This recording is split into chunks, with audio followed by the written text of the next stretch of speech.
Hey everyone, and welcome back to my channel. If you're new here, my name is Lainey and I am a current Outschool teacher, and I'm here basically to help online teachers get hired and get noticed.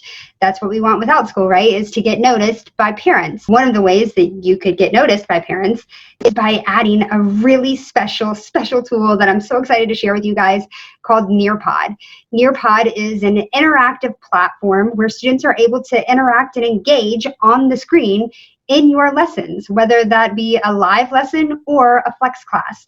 I'm going to talk about a lot of things and so many things that I'm not going to be able to fit it all into one video.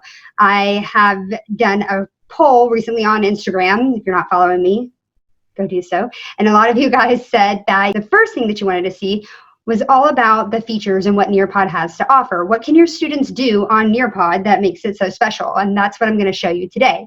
The next video that I have will be about how you can implement that into a live classroom or a flex class, what you need to share with parents and the links that you'll have to send out, what options you have when it comes to using Nearpod with your students.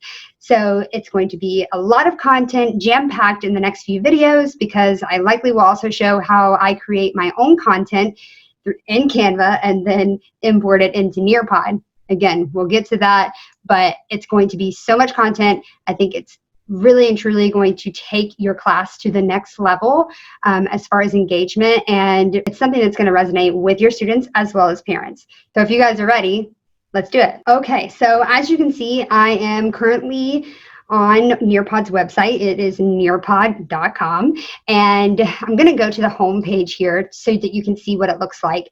This is Nearpod's homepage. Now, if you're a teacher and you're creating lessons or purchasing lessons, which we'll talk about, then you do need to create an account. Students do not have to create an account to use Nearpod, which is a huge benefit. They can create an account if they would like, but they do not have to. So Nearpod has a few options of how you can create lessons through their platform. The first option is over here in the Nearpod library. You can actually utilize their free or paid lessons that they have on their platform. Now, I'm sure you guys know that that's not my style. That's not what I do. But if you wanted to, you absolutely could go through and find a lesson and use it in your class. Again, that's not something I enjoy. I enjoy making the content myself. That's half the fun, or over half the fun for me.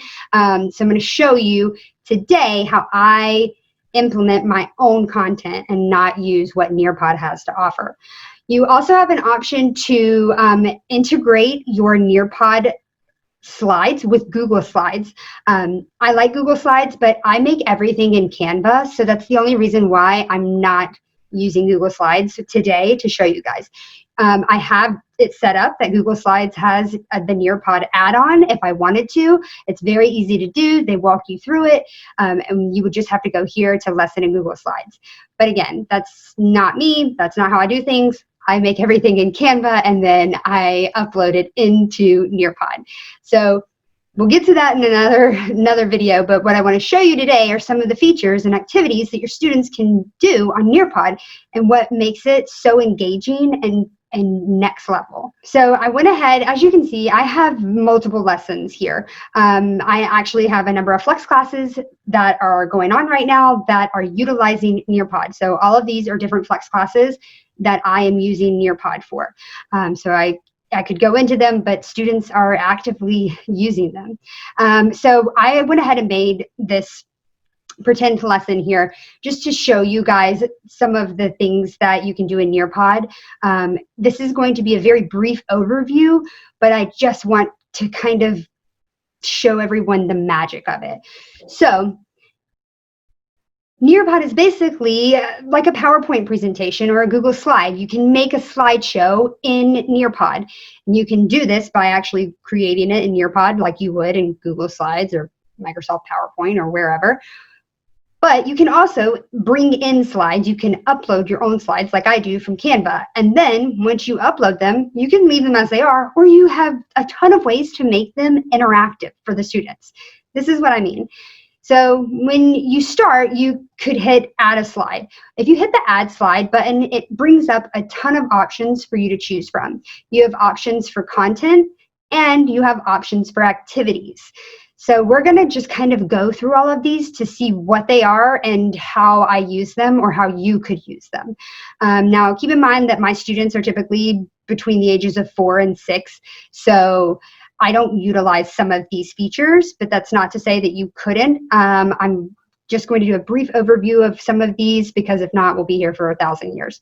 But let's start here with the time to climb under activities. Time to climb is really cool. It's basically like a competition between the students where they have to answer some questions and they're trying to race up this mountain, to climb up this mountain and to win. So I like this game. And I'm going to show you an example that I did here.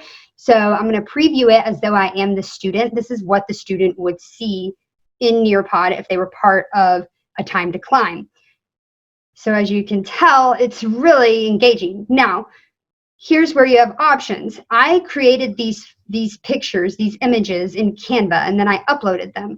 But you could also type it out. If you have an older class, then you can easily just type it into Nearpod and be done. But for my learners, they don't know how to read yet, so this is why I have images. So up here you can see that we're looking for the letter E and which image shows the letter E. So the students would choose which one they feel like is the letter E. And there would be multiple questions like this. And it would basically, like I said, be a race. It would be a race to see who could win. So that's a really fun feature. And that's the interactive way for them to either use a mouse or with a touch screen, they can choose which image it is. So the next one that I'm going to show you is this one here. It's called matching pairs. And I made a slide for that as well, as though I were the student. I'm going to show you what that would look like. And I did this with word families. So for my students, what they would have to do is they would have to look at a word family and they would have to find the image that matches with that word family. So ab, we would look for an image with the end word, with the ending sound of ab, which would be cab. So they could click those two to get a match.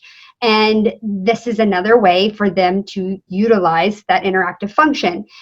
Again, these are images that I uploaded, but you can create them so many ways. You can just type. If you have words and your students can read and they're older, you can type it as well. So once they've completed it, this is what it will say. If it's a live lesson and it's not one where it's student-paced, the live lesson, which you would do in maybe an ongoing class or a multi-day class or even a one-time class, it will show them, well done.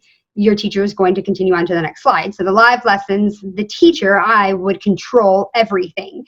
If it's a student-paced lesson in Nearpod, then they get to control when they get to move on and all of that. Again, we'll talk about that more in another video, but this is what they would see. Now let's take a look at another option, which is quiz. You have the ability to quiz your students. And this one, it doesn't work so well for my students because they're younger. And again, a lot of them don't know how to read at this point. But if you had older students, then you could type in a question and then type in answers. You would choose which one is the correct answer.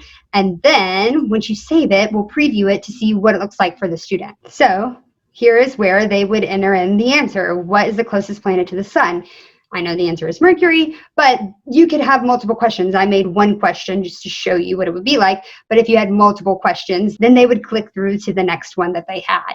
And all of these results would be sent to the teacher in Nearpod. You have the ability to keep track of what your students are doing and how they're performing. Probably my favorite feature of Nearpod is the draw it function. You have the ability to turn any slide at all, into a draw it function where the students can draw or write on the screen. Like mind-blowing, right? Amazing, amazing, amazing. So if we look at this one, I made a maze for my students, and this is for my Space Geniuses class. And my students, whether they have a touch screen or a mouse, are able to draw on the screen and find their way out of the maze. Just one more way for them to have a little bit of fun in class. Students can change the color of their pen. They can turn it into a highlighter. They can choose to type on the screen if they wanted to. They can add in a photo if they want to. Again, if you have older students, endless options, endless options. I'm going to show you some other examples also of how I use the draw it feature. So here's another example of how I use the draw it feature for my students. This is an actual slide from one of my real classes going on, and I have it set up that it's a draw it screen where they would have to, that's incorrect, where they would have to do greater than, less than, or equal to. And if you saw before, there's also a play button here for audio. Can you circle the symbol that shows 10 is greater than 7? So you have the ability, if your students can't read, you can give them verbal instructions. It's so good. It's so good. So adding audio to a slide is another feature. So here's another slide that shows how I use the Draw It feature in my class. They can practice their handwriting, you know what I mean? You can also use it to circle. I have my students circle which beginning sound is correct. Another fun way to utilize the Draw It feature is to make a coloring sheet. If you have a younger class, you can allow them to color. That's not the color I wanted. You can allow them to color. So if they have a touch screen, of course, it's a lot easier than using a mouse, but so fun, right? This is one of my daughter's favorite parts about Nearpod. She likes to do it on her laptop, which is touchscreen, and she loves to color. Okay, so let's keep moving with some of these features. The next one is a poll. Again, this is probably for an older class, but if you wanted to ask them a question, you would type out the question that you wanted and then give them the options for answers. And that would be submitted to the teacher as well for review.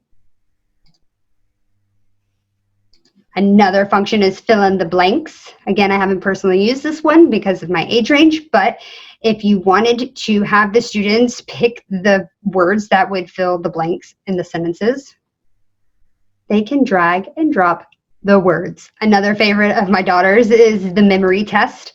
The memory test is basically a game where you are trying to find the match, right? So you have different grid options. You can choose to have it, what do I have here? I have 12, I think you can have 16 and maybe 20, and you can upload images or you can type in words if you would prefer to do it that way. There are a lot of options. I just have images that I uploaded from things that I made in Canva with my class. One of my favorites is, well, two of my favorites would be the Nearpod 3D as well as the virtual field trips. Check this out. So the 3D one, if it were my Space Geniuses class, the students would have the option to take a look at Earth with a 3D view and the moon, 3D view. How cool is that? It's so, so cool, so much fun, and really captures their attention, I feel like. Here's another example of a way to virtually bring the student in to engage them is with a virtual field trip.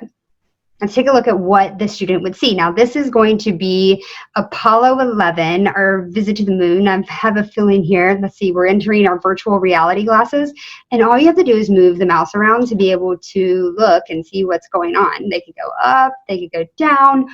I mean, how fun is that? So in my space class, we talk about our first time into space with Neil Armstrong and Buzz Aldrin being on the moon. And so this is a fun way for me to showcase that to them in my class. And it really brings it to life. Let's take a look at what some of the other options are. I don't have all of these set up to show you guys because some of them I've never used before, so I can't tell you much about them. I don't want to pretend like I know about them when I don't. So let's see which ones those are. So one of the ones that you can use though is the video, which I use for my flex classes. For my flex classes, I record my lessons on my computer. I then do a private YouTube video, which I will upload here under video. And you can upload a video from YouTube, or you can upload a video that's just stored on your computer, whatever you prefer. There's also an option for web content. If you have a specific web address that you want your students to go to check out, you can put that web address there. And it takes out all the hassle. Literally, it just shows up on that slide where they need to be, and the students don't have to copy and paste a link and worry about making sure that they're going to the right place. You can direct them right there on the slide. They also have an option for simulation. I have not used that, so I can't give my 2 cents on it. I just can't. I also don't think that they have anything that would benefit my age range, which is probably why I haven't used it. But I think this is also a pretty new feature. So if that's something that you wanted to look into, I say do it up, but it's not something that I would utilize. So that's why it's not included in this video. So sorry. Okay, so we did the virtual field trip. They also integrate with BBC. So if you have a BBC video that maybe you want to look up, let's take a look at what it looks like. You could check out all their categories that they have, and you can scroll through and see if there's a video that you want to add to your slideshow. They also are integrated with Microsoft Sway. I don't know much about Sway. I know that, actually, I don't know anything about Sway. I know that it's basically another slideshow option. So yeah, if you know anything about Sway, comment down below. Maybe I should look into it some more. I don't know how many people utilize it, but if you do utilize Sway, then you have the option to use it. And of course, we talked about the audio feature. You have the ability to record audio so that your students can play it when they get to certain slides. I love that feature, especially because my students aren't able to read at this time. And then they also have a PDF viewer for you to add in if you have a PDF that you want your students to view. I think the only other two that I didn't touch base on would be FlipGrid. Again, I don't utilize FlipGrid, so I'm not able to even look into it. If you do, then that's an option for you to integrate your FlipGrid with Nearpod. And the other one is a Collaborate board. Now, my students, I haven't used this yet. In all the research that I did though, people seem to be very excited about this feature. So if you have an older age range, I would even look into looking on YouTube and searching for Nearpod Collaborate board and see what teachers use it for. Basically, students, it's kind of like sticky notes, and students are able to write on a sticky note and add it to the board and see what all the other students are adding to the board as well. So it could be something really useful for you.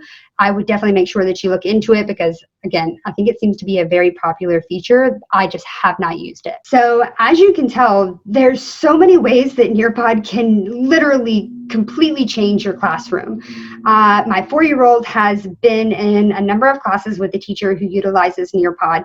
She's been in there for a sight word class as well as a letter recognition class, and she gets to write on the screen. She gets to do memory tests in that class, and she loves it. She's also taken my flex classes. She's basically my sounding board to tell me what she likes and doesn't like. And she enjoys so much these classes with Nearpod, and she's 4. She's 4. So if you have students that you think would really benefit from this, then I would really encourage you to consider it and to keep watching for another video about how you can use these in your live and flex classes. I also will be sharing with everybody how I create my own, so that I personally like to make things cute and fun. Now, that's for 4 to 6-year-olds. You might not want to make it so cute and fun for older students, but I enjoy doing that. So I'm also going to be showing you guys videos about how I make my content and then upload it into Nearpod to use for my lessons. I hope you guys enjoyed this. I hope you get some sort of sense of what fantastic integration it could be in your class. And if you have questions, shoot me a DM on Instagram or even comment down below. I'm happy to answer. And I am really excited to share some more with you guys. I'll see you next time. Bye.